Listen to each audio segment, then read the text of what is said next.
दोस्तों, आप सभी ने एमओवी का नाम तो ज़रूर सुना होगा। अगर नहीं सुना है तो इस वीडियो को पूरा देख लीजिए। आपको डिटेल में समझा दूंगा कि एमओवी क्या होता है, इसका काम क्या होता है, सर्किटों में इसका काम क्या होता है, ये एज ए प्रोटेक्शन कैसे यूज़ करा जाता है और एमओवी आखिर इसका नाम क्यों है, या आखिर दिखता कैसे है। इस वीडियो में डिटेल में आपको समझा दूंगा। तो चलिए वीडियो को स्टार्ट करते हैं। एमओवी दोस्तों, इसका पूरा नाम है मेटल ऑक्साइड वारिस्टर।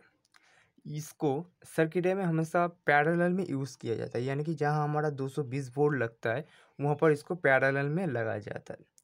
ये एसी और डीसी दोनों में ही काम करता है। ऐसा नहीं है कि इसका कोई प्लस माइनस है, इसका कोई प्लस माइनस नहीं है, फिर भी ये एसी और डीसी दोनों में भी काम करता है। इसको सर्किटों में एज ए प्रोटेक्शन यूज़ करा जाता है। अगर सर्किट में जितना वोल्टेज ज़रूरत है उससे ज़्यादा वोल्टेज सर्किट में आ गया, यानी कि 220 वोल्ट या 240 वोल्ट ज़रूरत है उसमें, अगर गलती से भी वहाँ पर 300 साढ़े 400 वोल्ट आ गया तो फ़ौरन से वो हमारा एमओवी उड़ जाएगा। साथ ही साथ उसका अगर उसके पहले कोई फ्यूज़ रेजिस्टेंस लगा हुआ तो वो उसको पहले वो उड़ाएगा, उड़ाकर वो खुद शॉर्ट हो जाएगा। मेरा बोलने का मतलब है, ये जो एमओवी होता है इसके अंदर जो मेटल होता है, अगर बाई चांस हमारा ज़्यादा वोल्टेज आ गया तो इसके अंदर जो मटेरियल है, ये मटेरियल अपने आप हीट होने लगेगा। यानी कि जब ज़्यादा वोल्टेज आएगा तो अपने आप हीट होने की वजह से वो गल कर अपने आप दोनों प्लेट को शॉर्ट कर देगा। अब शॉर्ट करने की वजह से हमारा जो सर्किट है उसके अगर बात कोई रेजिस्टेंस यानी फ्यूज़ लगा हुआ तो फ्यूज़ को पहले उड़ाएगा, अगर नहीं लगा है तो आपका एमसीबी ड्रॉप हो जाएगा या आपका घर का फ्यूज़ उड़ जाएगा, ऐसा कोई हो सकता है। इसीलिए कोई भी सर्किट में हमारा फ्यूज़ ज़्यादातर यूज़ किया जाता है, अगर आगे के सर्किट को रोकना हो इसीलिए। अगर आपके सर्किट में कोई फ्यूज़ रेजिस्टेंस नहीं है तो जल्दी से उसको लगा लीजिए, नहीं तो आपका अगर ज़्यादा कुछ लोड वगैरह सर्किट हो कि उसमें शॉर्ट होने के चांसेस है, अगर बाई चांस हो गया तो वो उसमें फ्यूज़ रेजिस्टर है वो ज़रूर लगाइए। एज ए प्रोटेक्शन हमारे सर्किट को बचा लेगा या हमारे घर के भी सर्किट को भी बचा लेगा। तो आते हैं आप इसके पहचान के बारे में। इसको ये दिखता कैसा है, ये अलग अलग कलर के आते हैं, ब्राउन के भी आते हैं, ग्रीन के भी आते हैं, ब्लू होते हैं, रेड भी आते हैं। ये दोनों टाइप के आते हैं, एक स्क्वायर टाइप और एक डिस्की टाइप। हाँ, इसकी तरह देखने वाले एक और भी कंपोनेंट आते हैं, उसको जेडो भी बोला जाता है, जिंक ऑक्साइड बैरिस्टर। वो भी इसी तरह काम करता है, यानी कि इन दोनों का काम सेम ही है, सिर्फ इसका मटेरियल अलग अलग है। उसका जिंक है, इसका मेटल है, अलग अलग इसका जो मटेरियल है अलग अलग है, इसलिए ये अलग अलग नाम से पुकारा जाता है, लेकिन इन दोनों का काम एक ही होता है और इसको एज ए सर्किट में प्रोटेक्शन ही से यूज़ किया जाता है। अगर आपके किसी सर्किट में एमओवी लगा है तो उस नंबर के एमओवी आपको नहीं मिल रहा तो उस जगह आप जीरो भी लगा सकते हैं, कोई भी प्रॉब्लम नहीं होगा। ये एज ए प्रोटेक्शन काम करता है तो आपका कोई समस्या नहीं होगा, अच्छे से सर्किट वर्क करेगा। ये एमओवी का कोई ये इसका कोई प्लस माइनस नहीं होता, ये घुमा फिरा कर भी लगाया जा सकता है। ये कैपेसिटर के साथ नहीं आते, लेकिन ये वैरिस्टर है। ये इसकी तरह देखने वाले एक और कैपेसिटर भी है, आप इसको गलती मत करना कि ये कैपेसिटर है ये वैरिस्टर है। अब उसका नंबर पहले देख लेना, उसके बाद उसको डिसाइड करना कि ये कैपेसिटर है या वैरिस्टर है। ये बहुत बार ऐसे होता है कि इन दोनों में कंफ्यूज हो जाते हैं कि कौन सा कैपेसिटर कौन सा वैरिस्टर है, कन्फ्यूज़न आ जाता है इसमें। तो आइए आप हम सीखते हैं कि इसके ऊपर जो नंबर लिखा होता है उस नंबर का हम कैसे पहचाने कि ये इस नंबर का वैल्यू क्या है, यानी कि इस नंबर का इसमें मतलब क्या है। तो आइए समझते हैं। देखिए, मैं एक सैंपल के तौर पर एक नंबर यहाँ पर ले रहा हूँ, यहाँ पर लेता हूँ 10D 500 या के।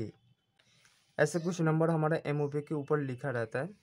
इसका मतलब क्या होता है आज की इस वीडियो में मैं आपको डिटेल में समझा दूंगा, आपको कोई परेशानी नहीं होगी। इसको देखकर आप जल्द से जल्द आप पता कर सकते हैं कि वो एमओवी किस वोल्ट का है, क्या है, सब पता कर सकते हैं। पहले तो यहाँ पर आपको समझा दूँ, इसको चारों भागों में भागा जाता है, यानी कि ये जो पहला 2 डिजिट है इसको एक भाग में, और ये जो डी लिखा हुआ है इसको एक भाग में, और ये 511 है इसको एक भाग में, और के को अलग भाग में, चारों भाग में इसको भागा जाता है। अलग अलग इसका नाम है, यानी कि पहले जो डिजिट है 10 दिया है ये हमारा होता है एम, यानी कि ये जो वेरिस्टर है, आपको ज़रा यहाँ पर ड्रॉ कर दिए ऐसे कुछ दिखता है। ये जो वेरिस्टर ये कितने का है, यानी इसका कितना साइज़ है, इसका जितना साइज़ है उसका साइज़ यहाँ पर दिया गया ना, 10 का है, 10 मिलीमीटर का है यह साइज़ यहाँ पर पहले इसलिए दिया गया है। और डी का मतलब है डिस्क टाइप। ये हमारा जो है गोल है, यानी कि डिस्क टाइप है, इसके अंदर जो मटेरियल है डिस्क यूज़ किया है। इसीलिए ये यहाँ पर डी दिया है। अगर ये स्क्वायर टाइप होता तो एस दिया होता, तो ये होता है हमारा टाइप, यानी कि ये जो एमओवी है इसका टाइप यहाँ पर बोला दिया जाता है। और 511 जो था ये हमारा मेन वोल्टेज होता है, इसमें कितने वोल्टेज ये ले सकता है, इससे अंदर से कितने वोल्टेज ये गुजर सकता है। यानी कि ये जो 511 क्या है इसके बारे में मैं आता हूँ, इसको और एक अलग बाद में बताऊंगा।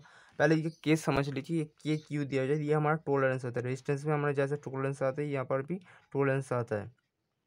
के का मतलब है हमारा यहाँ, के का मतलब है ये हमारा 10% है ये टॉलरेंस इसका। और अगर एल लिखा हुआ तो यहाँ पर ये होगा 15%। अगर यहाँ पर एम लिखा होगा तो इसका होगा 20%। तो आप शायद ये भाषा समझ चुके होंगे कि इसके पास जो अगर के लिखा हुआ हो तो एल लिखा हो या एम लिखा हो तो क्या होगा। इसका टॉलरेंस इतने इतने होता है, मैं आपको दिखा दिया है। आप चाहते इसको स्क्रीनशॉट ले सकते हैं। आप आते हैं इसके बारे में 511 के जो दिया है, यानी 511 ये क्या होता है। ये आप सिंपल भाषा में आपको कहूँ तो रेजिस्टेंस का कलर कोडिंग सीखा है। रेजिस्टेंस के कलर कोडिंग हम जैसे करते हैं वही ठीक यहाँ पर होता है। वहाँ पर रेजिस्टेंस के ओम्स आते हैं, यहाँ पर वोल्ट आएगा। सिंपली यहाँ पर मैं 511 के लिखता हूँ। 511 के की को छोड़ दीजिए, की को अब तो समझ चुके हैं क्या है, इसको हटा दीजिए। 511 के जो है इसको 5 रेजिस्टेंस में कलर कोडिंग जैसे होते हैं, पहला 2 डिजिट एक साथ लिया है और थर्ड में जो डिजिट है ये हमारा मल्टीप्लायर को इंगित करता है।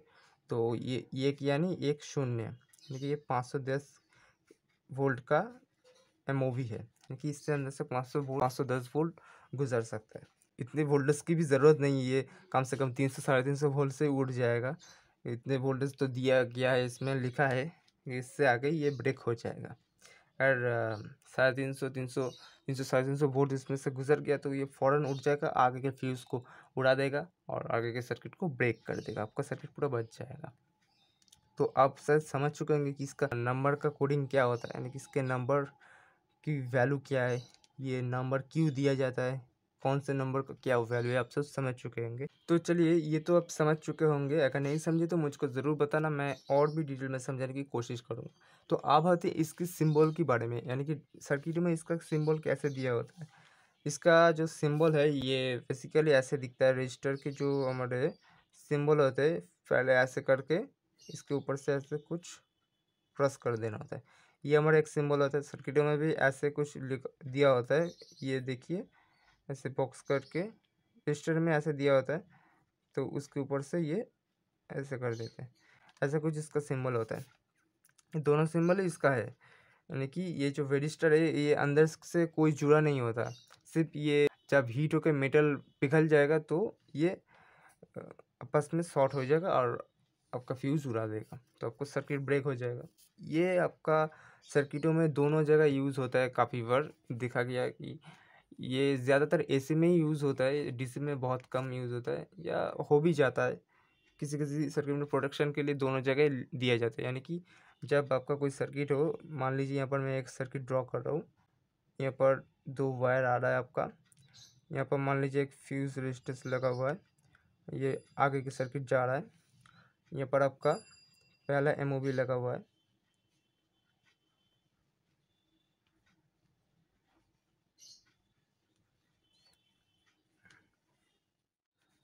और एक एमओवी यहाँ पर थोड़ा वायर को बढ़ा लेते हैं।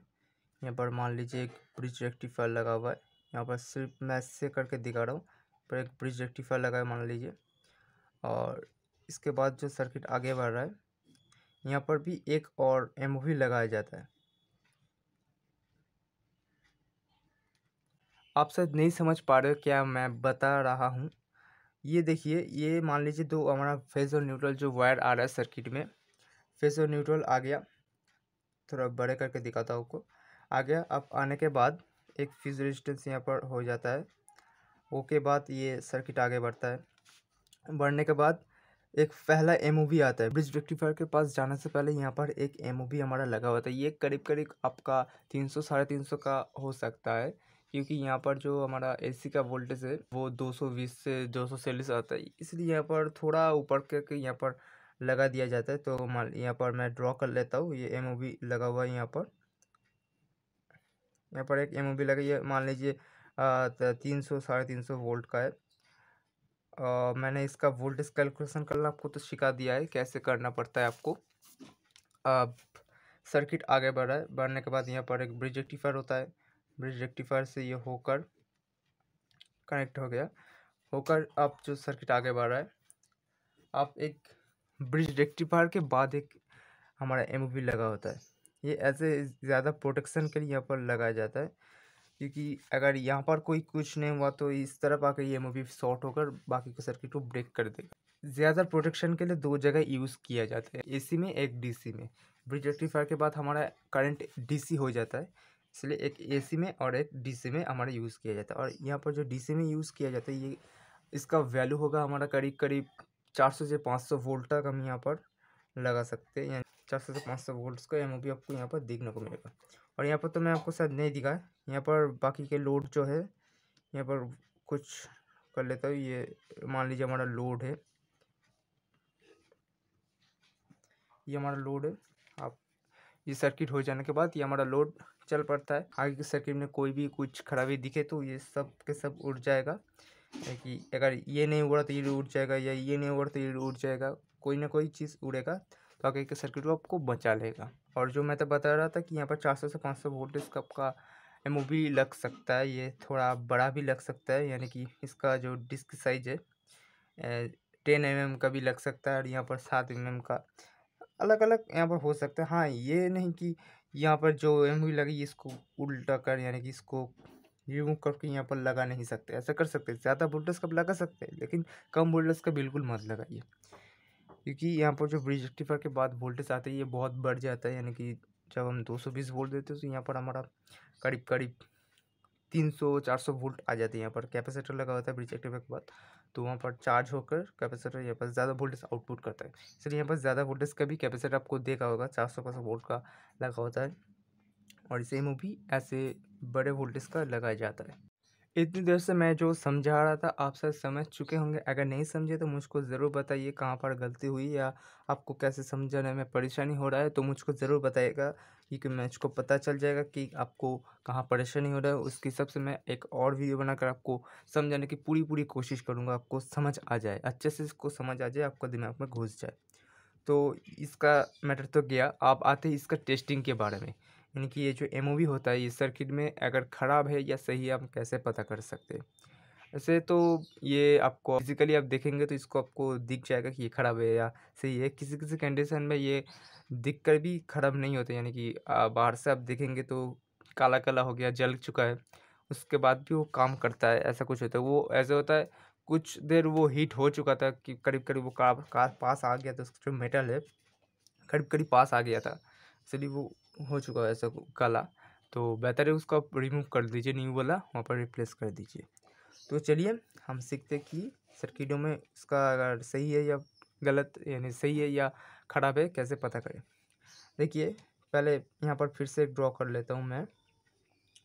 ये जो एमओवी में बोल रहा था, ये तो ऐसे इसका सिंबल है, यानी कि इसके अंदर जो मेटल है, इसका मतलब इसको बोल रहा है ये अंदर से कोई इंटरनली कनेक्टेड नहीं है। आपको मैं स्क्रीन में दिखा दूंगा कि ये कैसे दिखता है। यानी कि इस तरफ से जो वोल्टेज आ रही है यहाँ पर आकर रुक जा रहा है, इस तरफ से जो भी आ रही है यहाँ आकर रुक जा रहा है। यहाँ पर जो मटेरियल है वो जब पिघल जाएगा तब इसके साथ ये कनेक्टेड हो जाएगा, ये कनेक्ट होकर आपका सर्किट ब्रेक करेगा।